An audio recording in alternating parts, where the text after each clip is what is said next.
Hello, world, and welcome back to this Taxidermy Tech Network. My name is Sarah Darville. I am the daughter of Ken Darville, the owner of Expressions of Wildlife and Taxidermy Tech. And today I'm joined by Jessica Ratliff, who, with her husband, completed the basic whitetail course at Taxidermy Tech. And it's been about 3 years they've been growing their business called White Oak Taxidermy in Madison, Florida. So Jessica and I have a conversation about what they've been up to since completing the course and some of the procedures and practices that have made the business efficient and successful. So we hope that you enjoy this interview, and without further ado, here's Jessica. I want to start then, Jessica, with what is the name of your business and where are you located? Our business name is White Oak Taxidermy, like the white oak acorn trees, which deer love.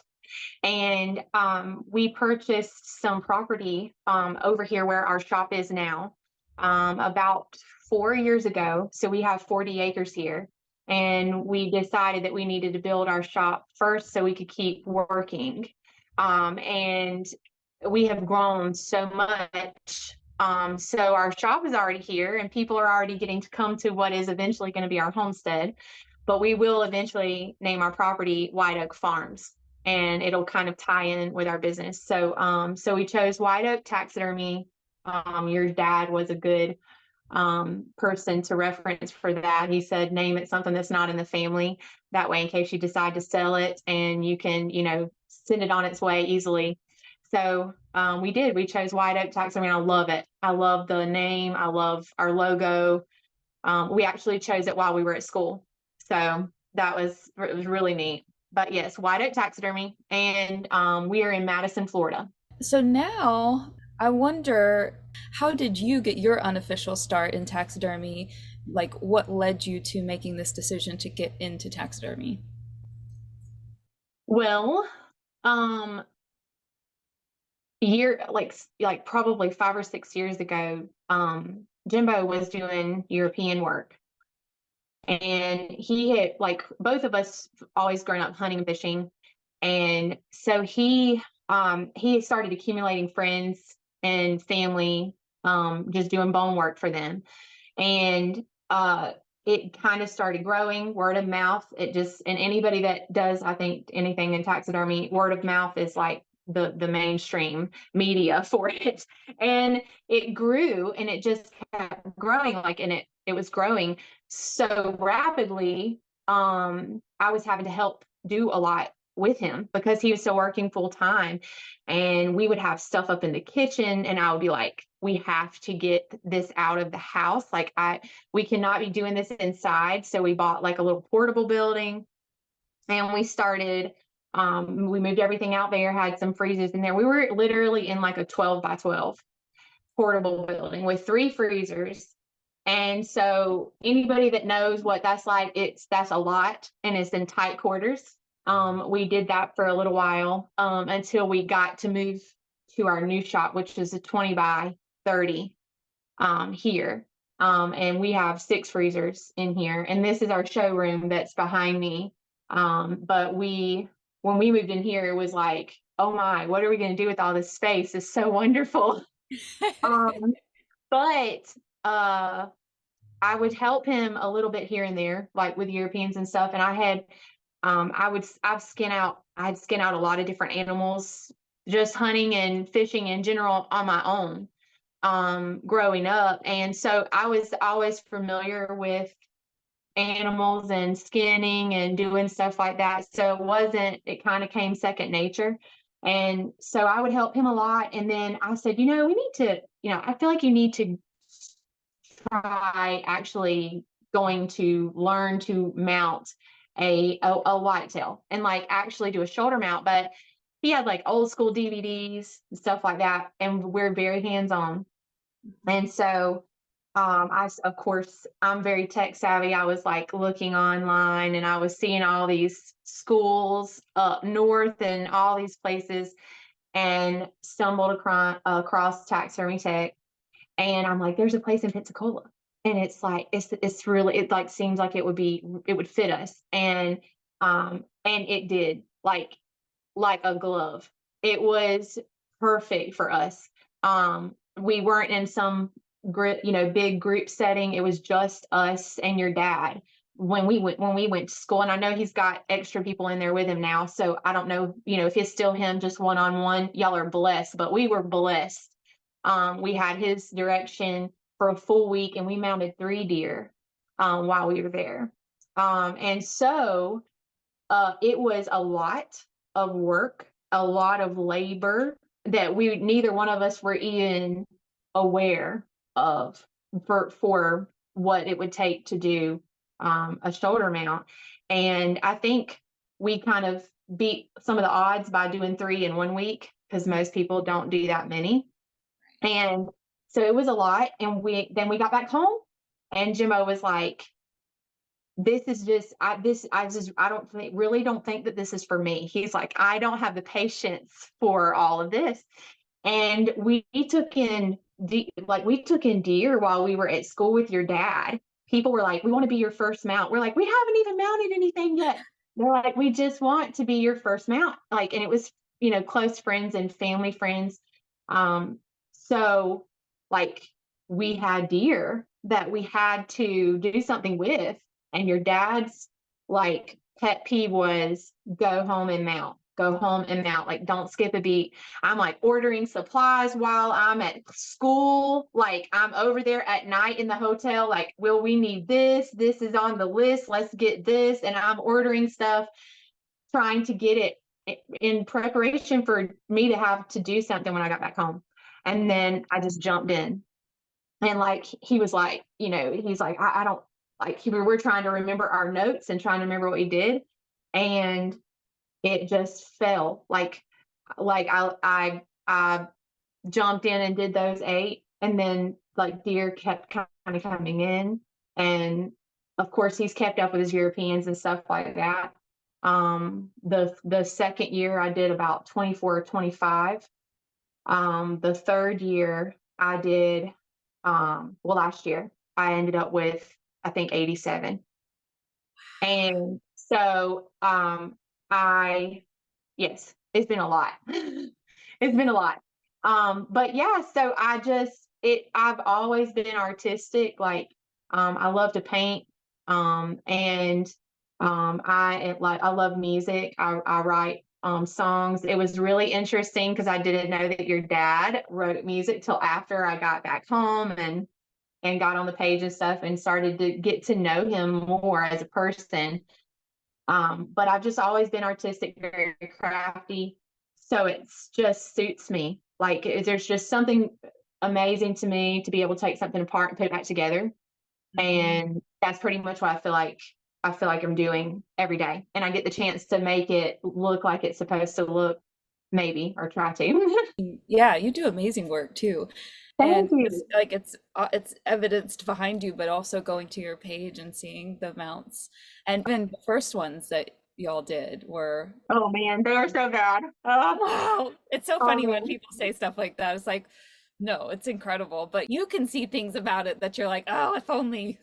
Yeah. Yes.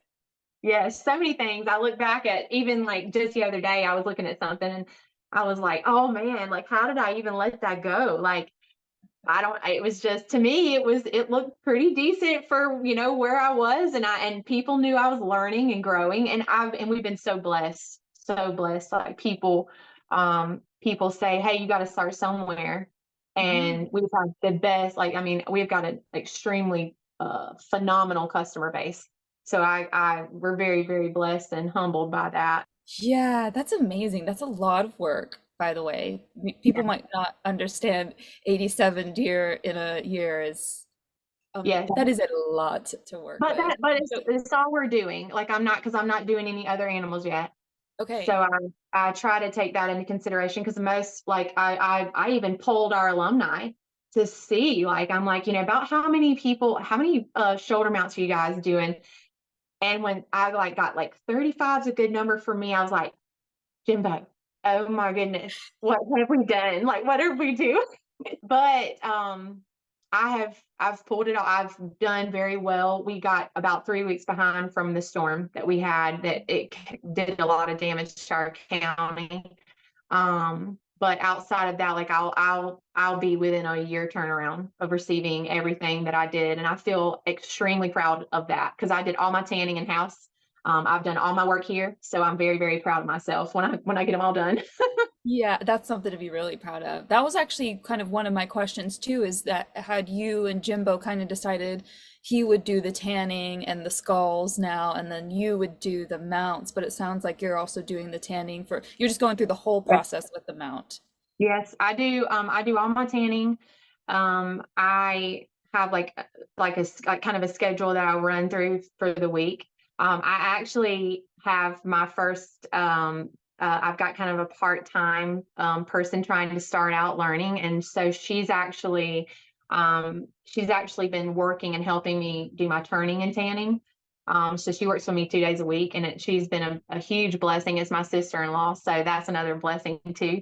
But before she came along, I was chugging along with just working in my turning, tanning, prep mount. I would do my uh final touch ups and stuff, and then go right into mounting for the week near the end of the week, and then I would start that whole process over again. I think that's coming later in your questions, but Yeah, that's amazing that you have that already kind of established. I mean, you've been doing this for 3 years. I don't know if that like really occurred to you before getting involved in this interview, because we're coming up on that 3 year mark for you. yes, yes. I'm blown away because it's gone by so fast. It's been. I feel like I'm on a ride. I'm just buckled up on. Yeah, I can definitely relate with that. But something like this that requires you to constantly improve your skills, and through that, you're also refining your eye for it. And so over time, it just, I mean, if you look at your first mount compared to what you're doing now, it's probably a huge difference. And just, but it probably feels like the time just flew by. Yes, and that's one reason I haven't even taken on anything else yet. I would love to go and do another course, but I really want to feel like I'm mastering whitetail. I did my first mule deer this year. I actually did my first hog. And so outside of like people just being wonderful customers and saying, let me be a guinea pig, like I don't care how it turns out. Um, I want to be able to know that I feel like I've mastered one species before I jump into another one. Nice. Yes. So now let me get back into that basic whitetail course, because that's kind of what led you into this now endeavor. So Yeah. one of the things that I read from Dad's post about you guys is these two are going to be famous. This was one of the best and most memorable weeks I have had as an instructor. I'm looking forward to seeing them grow their skills and their business.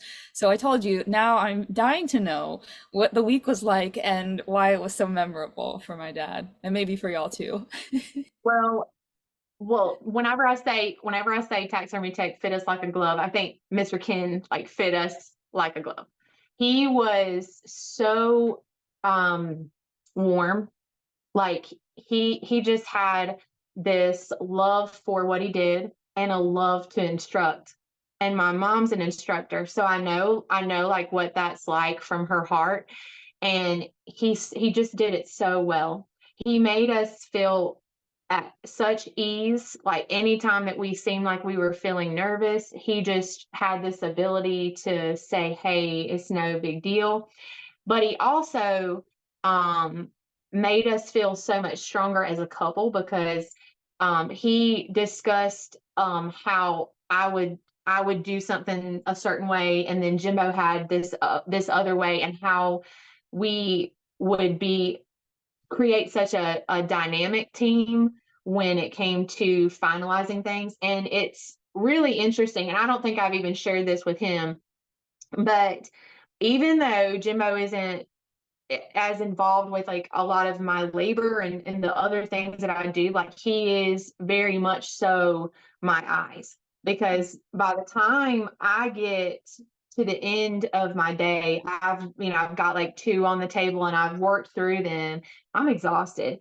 And I have been looking at him for so long, and he can come up and say, "Hey, this looks like it's just a little wonky," and he can nitpick, but because like we're best friends, he we're also able to work together very well, and I can say, "Okay, I know what you're saying, and I can do this," and he'd be like, "Yeah, that's perfect. That's good right there." And so he told us in class, he was like, he said, you guys are going to be so good for one another. He said, he's got this and you've got that. And I didn't really even realize or pay that much attention to it until probably like this last year, because doing the amount of deer that I've done, and my little girl's been helping me out as well, and she's 13. But the processing and going through and just a laborious week in general, by the time I do get to mount day, I'm tired, and so those extra eyes mean the world, like to me. And so he just took us from what I felt like was the brink of a like, hey, let's step out and let's try to get our feet wet. And he just nurtured us and pushed us and motivated us. Like when I say we went home to the hotel, like we weren't kicking our feet up and resting for the evening, even though we were completely exhausted. We're online ordering supplies. We were talking about the building of our future in this hotel in Pensacola. And we were talking about what we wanted for our family. And he just nurtured all of that and gave us such hope in what we were doing. And we were taking all those things in, but then we were completely overwhelmed when we saw him post that on, I think it was like day 5. And we were like just like sitting back and we are just like, oh my gosh, like he gave us such a compliment in his simple little paragraph that he put, but it felt like such a compliment. I mean, it really did. And I think going from there, he's been nothing but like the best mentor I've ever had. Outside of my parents and God, he's been so wonderful. Like I can call him at the whim, and I know if he doesn't answer, he's going to give me a call back within 15 minutes or so.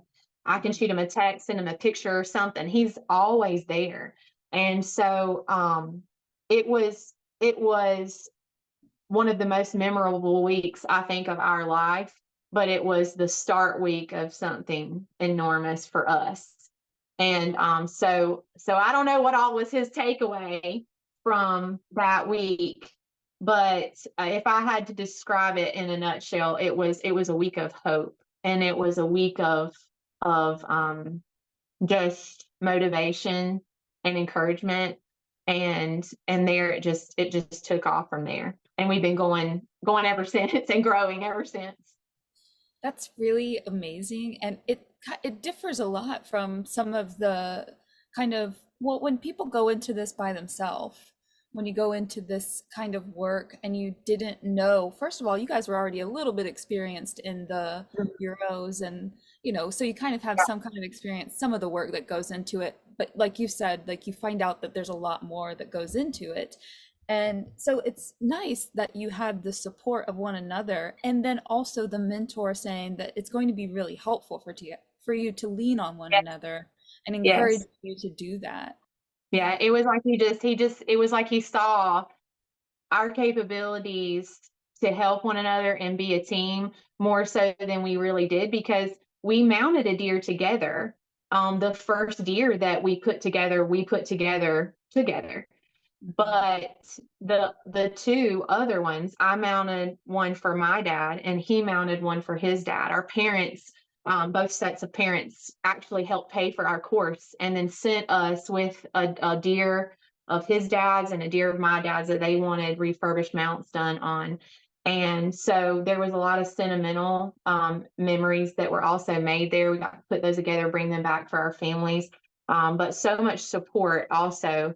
But he saw something in us that we didn't really even see in ourselves at that time frame and where we were. And he nurtured that, and I feel like he really gave us a lot of a lot of sense of clarity about what we could use to benefit us together in our walk and what we're doing.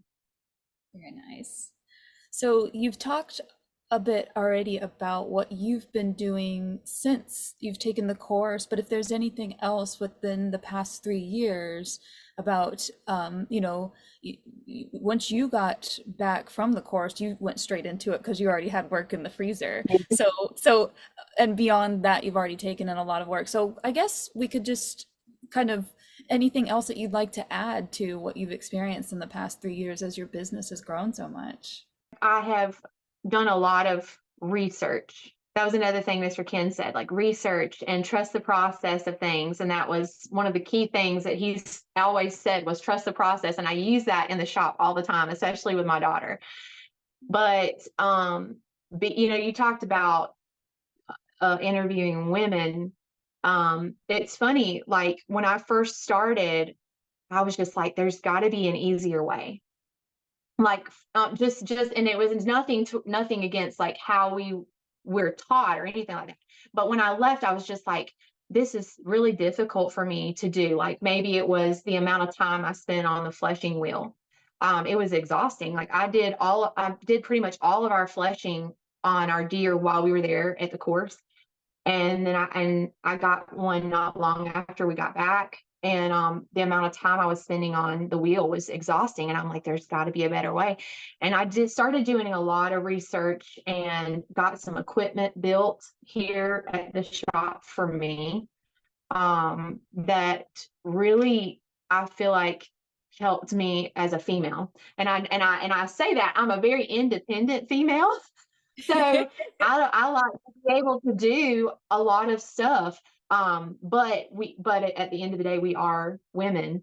And so we don't always have the strength capabilities that a man would have. Jimbo can come in and lift something and do something for me. And I've been like, oh, this has been killing me all day. And so I did spend a lot of time trying to hack some things down that really helped me to make the process easier.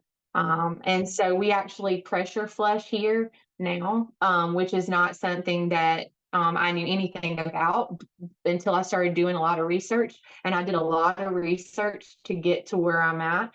But I just really liked what I got. That I liked the product that I got out of that. And I do that before I tan. And then I had my dad is a welder and my brother as well, and they own a welding business here in our county, and he can build anything that comes to mind. And so I literally drew out my idea for a mounting stand. I was like, man, Dad, I'm thinking about like a fire pole or something that I can have with swinging arms. I can move it wherever I need to and da da da da. And man, he built me the most neat mounting stand. And I just got he finished my drying stand this past week. So I just got that mounted in the back half. And so I actually can just, when I get done mounting, I can just take them off my mount pole, put them on my dry pole, and then move my next set of mounts up. And I'm in one standard location, not all over the shop. And just fine tuning some things for me, like and I feel like with taxidermy, it's very very individually driven. Like everybody's different. It's not always the same for somebody else. And so when I got home, like, man, Mr. Ken was like, there is nothing that I can't fix. That's what he told me. Now, so I took that and I was like, you know what? There is nothing that I can't come up with to figure out. I'm going to figure it out. And God has blessed me with people to help me, build and create. And so outside of school, and working a lot, I just have been working to try to make it easier and make the job easier and make the process easier and smoother and simpler for me. Oh, I love that. That's really nice because I was going to ask you, and I think this is part of what you're saying about your process. So I'm loving to hear that you have stations set up. I think this is probably one of the most key important elements of efficient work in this kind of creative space, because your stuff can just get sprawled Mhm. everywhere. I mean, at the end of every single day, we're picking up Yeah, tools. That's the most important yeah, thing is 30 minutes before the shift's done, you're picking up the tools and putting them in places. And for yeah, you to have a designated space for this is hanging here, and then I can just easily move it over here. So let's talk a yeah. little bit then and describe a little bit into that process as far as how you schedule work, order supplies, and then your actual process of doing the work. So my process generally, like in the shop, and this is just what I have figured out for me. And I'm very busy. Like I do a lot. My husband and I are youth leaders at our church. We've been there for 15 years. And we've been very, very blessed to be able to be there in ministry. So and then I coach here and there. My daughter and my son are both athletic. My husband and I too. We just played church league games last night. So I'm busy, like I have a life, and this is just my job. So my mindset is to get. I don't want to have it to where I don't still have my life, and I don't still have my capability to do other things. And don't get me wrong, it can get consuming, especially this time of the year right now. It's a lot. And we have a lot of deer coming in, but I feel like if you in the shop, if you can make things run smoother, then it helps things go a little more efficiently. So I normally turn at the first part of the week. So normally I pull hides on Sunday. So I'm not in the shop like working on Sunday. That's just a pet peeve of mine. Monday I come in and we turn. And then a lot of times I do paperwork on Mondays. I do my ordering and things like that. I order like 10 forms at a time, and eyes and others, admin supplies, and that kind of has been a good number for me. I kind of run through my numbers. I know I'm ordering 10 at a time. I do a lot of that stuff on Mondays. Tuesdays is flushing day. And so that's outside. And we do all of the pressure flushing outside, and then tanning. And then there those are and I'm a week to 2 weeks actually ahead on my tanning process. So that way I always have my hides that I'm needing to mount, they're already ready to go. And it takes a little bit to get there, but that can happen. And so I do and I do 3 deer at a time. So three turnings, three fleshings, three tannings at a time. And then Wednesdays are my light days because they're my church day. And I do normally my touch up work on Wednesday, so my airbrushing and stuff like that from my deer from the week before. And I do my airbrushing, get everything hung up, and my as long as my drying is working like I've got it. And then I start prepping everything for the mounting for Friday and Saturday. Thursday's Friday or Saturday. It just depends. If we have something going on Saturday, I'm not going to mount, then I mount Thursday or Friday. And so then I'm mounting up and getting ready and spend my day, early morning flush. And because of my pressure flushing, I only spend like 20 to 25 minutes on the flushing wheel, where I was spending 2 hours per hide pretty much. So that has been a huge help to me. And you end up with a really great, clean hide that's going into your tan too. And I'm OCD about a lot of things. And so that was another thing that I liked about that. But anyway, getting things down to a science, I think, has helped. And I'm not down to a science yet by any means. I'm working to get there. And then I mount up, and then things are starting to dry. I send pictures to customers to say, hey, does this look okay? And you're happy with it? Um, and they say, yeah, then we roll in with it, dry in, and we start the whole week over. Wow. I love that. I love the efficiency. I love how you have it set up like that. And I think that's something that people can aspire to, because it's not easy to just go directly into that, especially when you start out Yeah, part-time. It's not yeah, you're gonna walk through the same animal through the whole thing. So, but to yeah, something to aspire to, especially once you get into this kind of and you have it to a specific type of animal too, so that makes it to where yeah, it's just running the same program yes. You did say that you've experimented now on a couple of different types of animals. So, my questions here are what's your favorite animal to work on? And then also, have you ever mounted anything that you're just like, I'm never doing that again at this point so far? So the hog that's over here was a guinea pig situation. So this couple came in and got a hog and wanted to know if I'd be willing to mount it. I'd never done it before. And so told it, they said, if it doesn't turn out, you can just do a European.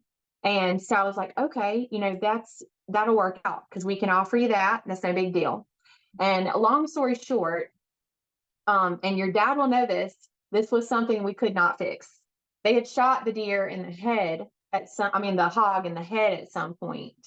And so when Jimbo went to get me those tusks, he came back in and he was like, yeah, you're going to have to make that work because the skull's in a bunch of different pieces. And I was like, what? Like, I have to make it work now? I have to make, okay. And up until Mount Day, the hog was a job. I mean, they have a very thick shield on them. And I was not thinking that was going to be as bad as what it was. And it was rough. It was bad. I probably worked on his shield for at least 2 hours just on the shield. And so, and it being my first one, I was so nervous and worried about every little thing too. So I probably spent a lot of extra time, but when I got it done, I was very happy, very, very happy with how he turned out. But I don't know that I would do anymore. It was just a lot. I've gotten about the mule deer, which I feel like is, in the same species of deer. Like I'm comfortable with deer. And I actually have my first axis coming up this season. I'm excited about that. And so yeah, but I would say the hog, but my daughter skinned out 2 skunks yesterday. And so I would think that above all things, that will be the thing that we don't touch anymore. The neutralizing thing that was supposed to work it was not very good. It was bad. And I made her go outside and get away. And somebody came by there and they're like, you need to probably take that to the back 40. And I'm like, yeah, way back. I don't have a lot to say of something that I wouldn't try, again. I feel like I'm very optimistic and I want to give things a chance. But the hog was a lot. Fair. I do actually have one more question that I've been asking everybody is if there's anything that you have to say to my dad or anything that you want to say about him. I just wanted to say thank you, Mr. Ken, for giving us such a love for this. Me particularly. And for creating such a neat, showing us the neat aspects of taxidermy, but also creating and showing us what the future in the taxidermy world could look like for us and for our family. And I feel like we're growing so fast. And I feel like that has so much to do with how much he poured into us in that week and how much he showed us, how much he seemed to, I know that not seemed because I know he cares for us very much. He's always there. And I want to thank him for not only being a mentor to me and my husband, but to everybody else that's out there that comes to school. I just recommended you guys to a woman that was here in the shop the other day, and she had a teenager that's wanting to get into taxidermy. And I was like, she said she had saw Taxidermy Tech. I was like, go there, it's worth it. And so thank you for making it worth it and creating a love in us and showing us how we could best use ourselves together and helping us build our future. because that's pretty much what we did in a week. What an amazing story. And thank you for so much for taking the time out because, like you said, this is a really busy time for taxidermists. So thank you, Jessica. And I'm looking forward to seeing you in person in the future. And good luck to you with your business. I do want to ask where people can find you in the physical. We've already talked about where your shop's located. We're White Oak Taxidermy. We're in Madison, Florida. The only form of advertisement that we do is Facebook. No sponsorships, no nothing. I'm just easy going, and I manage like 6 pages on Facebook, so I'm doing good to keep this one going. And but you can check us out on there on Facebook, and it's under White Oak Taxidermy. It's like a black background with white deer horns. There is another White Oak Taxidermy that somebody else found that's like up north somewhere or anyway, that's not us. White, black background, white horns, Madison, Florida, is us. And yeah, and my phone's up on the page. You can give us a call if anybody is nearby and they want to drop by. I always am here majority of the time, so they can come in and check out the showroom. A lot of people like to come to the back of the shop and they just want to see what I'm working on, and they want to see what deer are here, and just get a lot of visitors all the time, which is great because we like people, we enjoy people, we enjoy good fellowship, and we're getting a lot of really great customers and that are becoming like family and friends. So just to try to build a good atmosphere and create a love for taxidermy and create a way to cherish people's memories. And it's really funny because Allison, I watched her interview and she said something about like everybody that comes, they go straight to my husband. I'm like, yep, that's pretty much how it works. Like they all go directly to him, and he's always like, no, she's the one you want to talk to about that. And they're like, oh, okay.